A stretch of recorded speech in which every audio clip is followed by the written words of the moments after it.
Hey friends, long time no see, right?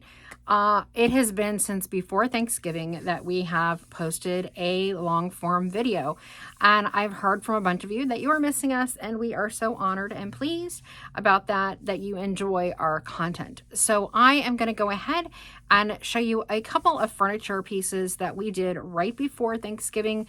Diamond D was the weekend before Thanksgiving, and these were two tables that I had ready to go for our booth there, and they're a little bit of a different style, so I wanted to teach you a method that you may not have thought of for some of your pieces.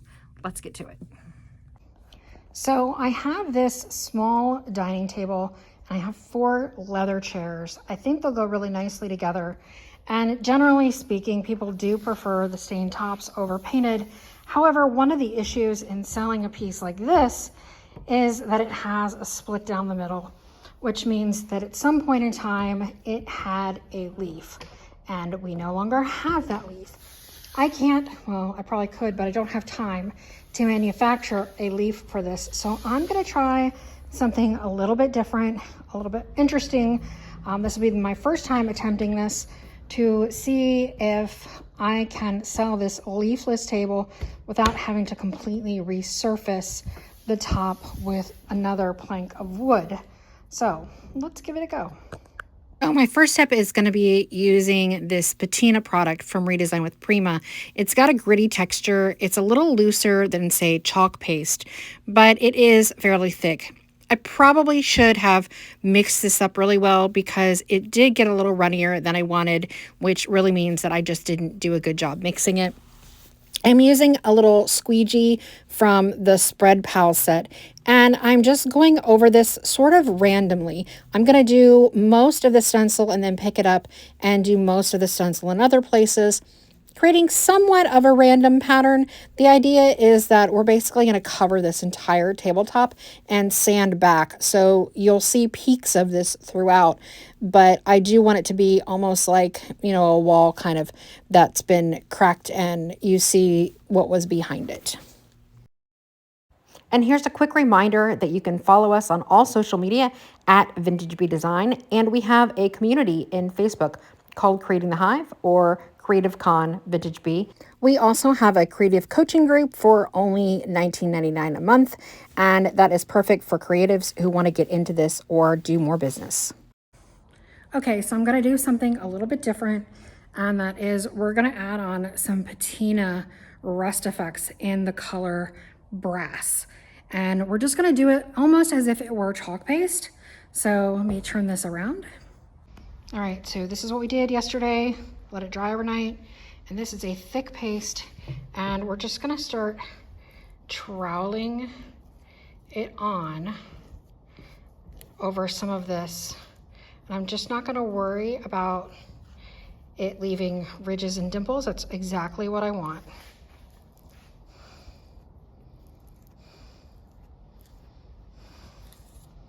Just like that. Okay, we're gonna do this to the whole table. And I know this is the process where everything looks really bad before it's done, but let me give you a peek at where we are. You can see we're covering the raised stencil. I need to let all of this dry overnight.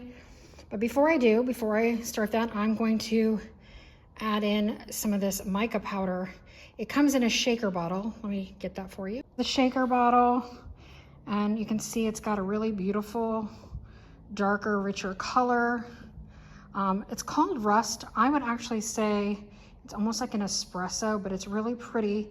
And we're gonna add a little bit on here just to give it a little more tonality. Okay, so you can see the flex. I'm gonna go with my small squeegee and just sort of work this in a little bit, leaving texture behind. I'm afraid that if I do not, if I just leave it sprinkled on top, that when I sand later, that I won't see any of this effect. So my goal is to make sure I have good texture and make sure that I can see some of this later. That's the goal. After that has completely dried, I am taking some of my Fusion in the color Lamp White, and I am adding some salt wash to it. I want this to be pretty thick again so that I can trowel it on the entire table. The goal again is to basically create like a plaster look where once I sand it down, you'll actually see these other textures and colors coming through, but the white that's going on top is the same color as the legs that had already been painted.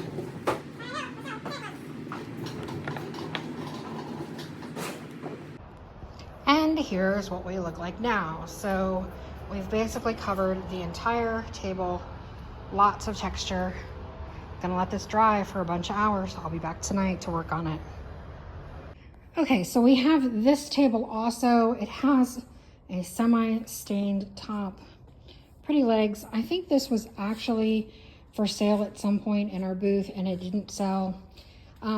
Again, it's a piece that has this crack down the middle where everybody wants the leaf when they have this crack in the middle and we don't have the leaf. So I'm gonna do some dry brushing on this table and hopefully make that leaf look obsolete. We're gonna start off with Fusion. We're gonna use the colors Lamp White, which is the table base, the leg color, Buttermilk Cream, and Soapstone. We're gonna start off with the darkest color first and work our way up.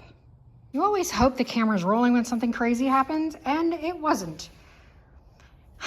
I've mentioned before that I hate these first in, first out bottles so much. I was trying to squeeze paint out of here and this happened.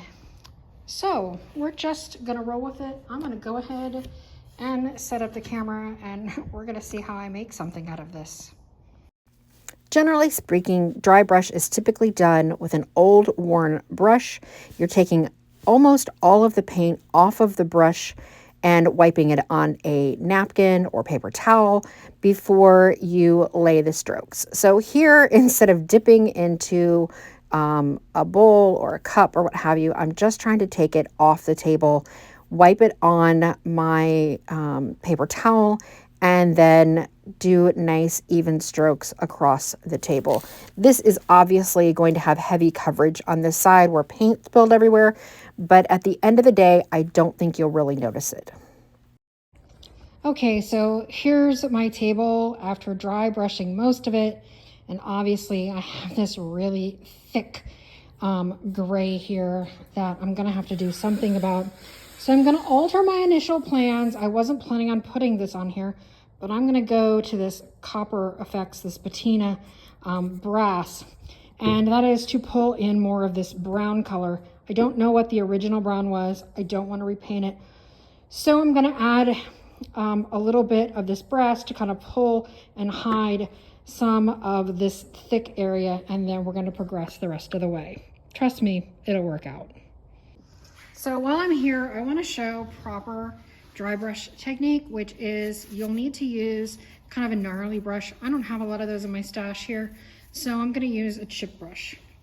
And then you need to get some paint on your brush and wipe most of it onto a paper towel. And then you're gonna take, I'm trying to make sure I can see, nice long strides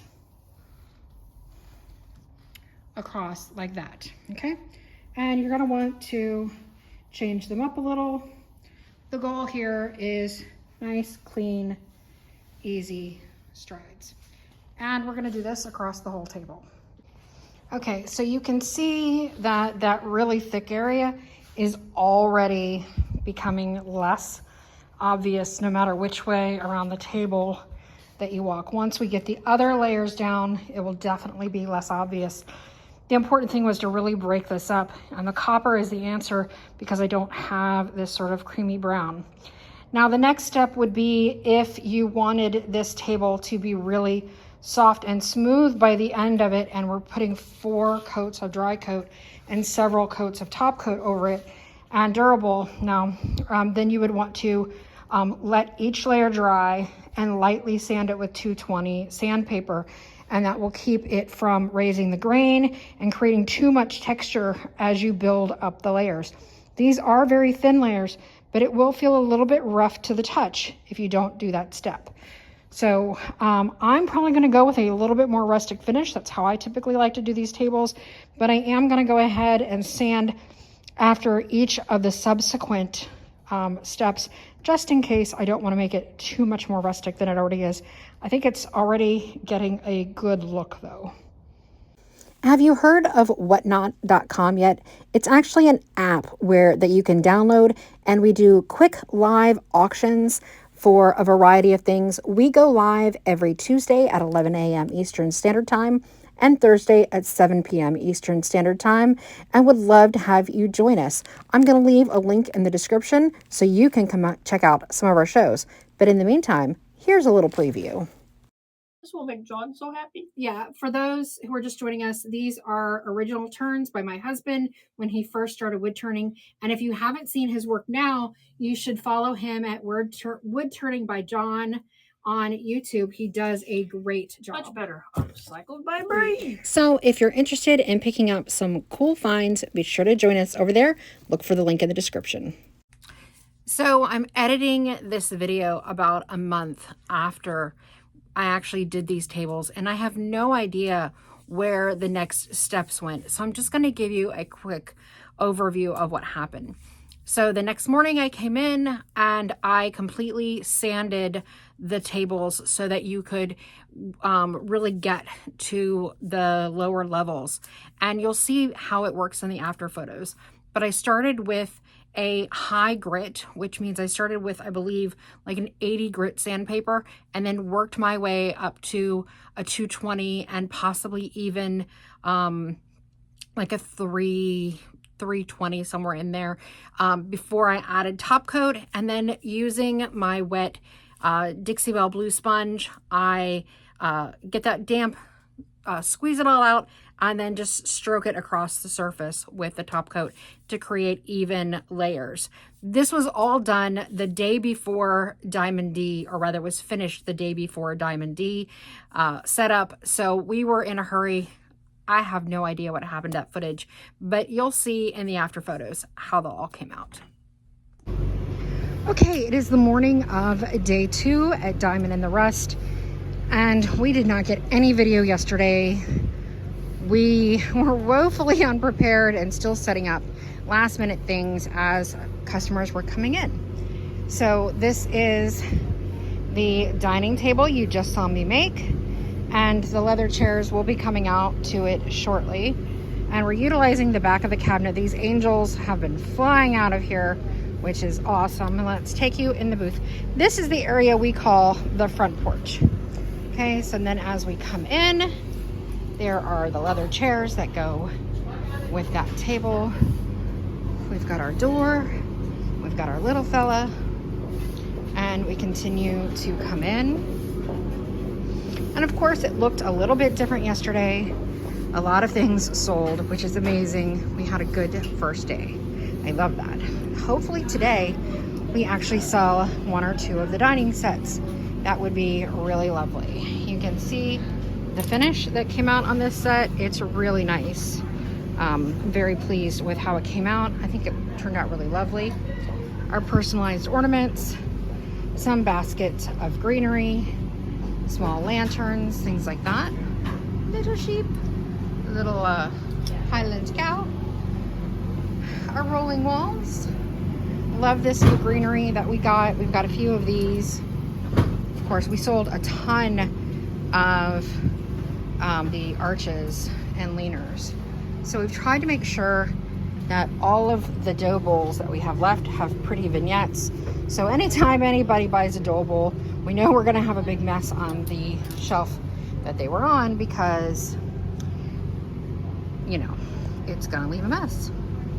Okay, so I love this 3-tier rack. I just love it. And we did, so just turn them on. We did buy a bunch of these light bulbs. If we have any left, I will put them on the website. I don't know if we will or not. I love this glittery pegboard wall that we did right out front of the booth. Hand towel display, along with a couple pair of side tables. Yes, we do have more furniture in our booth here because we have my son and husband to help us bring it in and bring it out, and that makes a huge difference. This is also the booth that we have the most display space in. So of course it means that we get easier displays. We have a lot of top, we have a lot of bottom, we have a lot of width. So it makes it feel not at all squishy. Customers can really move around and look at what they want to see. And we've got some beautiful new Santas. If they don't sell here, they will go on the website, which is this amazing Santa. These are handmade. And then this guy up here, you can see him. He does hold a little candle, like he just doesn't come with the candle. And then this guy here, he's so plump, I love him. But if those don't sell here, they will go on the website. They are a little pricier because they are handmade, but they're fabulous, really fabulous. And lots of Christmas greenery. And then our messy back area, which we're trying to get cleaned this morning. We did not have enough signs to put the third sign card out, so I just stood it up like I do and display in it. So that's the booth for this year. And it is everywhere you turn. I did make a new tutu for her because last year they all got sold. So I did make a nice little Christmas tutu for her. But that is the booth this year. We will update you on sales. We have already beat the sales from Memphis, so there is that. Okay, I better get to moving so I can get stuff done. Oh, we did sell a ton of tags yesterday, so that made me really happy. Always happy when we sell stuff that I work on specifically for the market. And so far, the big sellers have been the words. So you can still download those. I'll put a link in the description. You can see how they came out. But so far, the sayings have beat out the animals and the pictures. So I will remember that. I might do some more of these for spring because I think they'd be cute for Easter as well, with some good Christian sayings on them. And so here is a final look at the up close of each dining set. I would love to hear your opinion on whether or not you think these sold at Diamond D and what you think about them. I know they are a little bit different. They are not your average table, but let me know if this is something that you would ever try. What do you think about the finish? Do any of the finishes, the final finish, look surprise you? We'll see you guys soon. Thanks for watching.